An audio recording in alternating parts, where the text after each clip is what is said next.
Il est évident que les enjeux de l'élection du maire à Ziguinchor sont extrêmement élevés.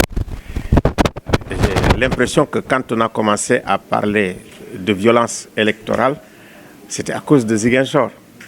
Puis moi-même, étant venu ici, je me rends compte de l'ampleur de cette tâche. Il y a deux villes, il me semble, où on a l'impression que les enjeux sont comme des enjeux nationaux. C'est Ziguinchor et Dakar. Alors souvent, on trouve les Dakarois ici, hein, et les Ziguinchorois aussi à Dakar. Donc, le programme que nous avons, c'est d'essayer de rêver de la ville africaine ou de la cité africaine idéale.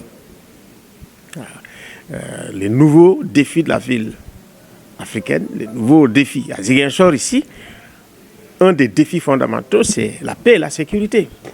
Donc, poser des questions sur quelles sont les stratégies qu'ils vont déployer, eux qui sont les candidats à la mairie, pour qu'on puisse avoir une paix durable. Et puis, bon, moi j'ai une conception de la sécurité où maintenant, ce qu'on appelle la gestion ou la gouvernance de la sécurité doit être prise en charge par chaque citoyen. Donc, et je suis assez satisfait de voir tout de même que toutes les coalitions étaient représentées. Donc on comprend bien les maires qui, effectivement, à l'approche des élections, sont sur le terrain et sont en train de faire ce qu'on appelle leur campagne électorale.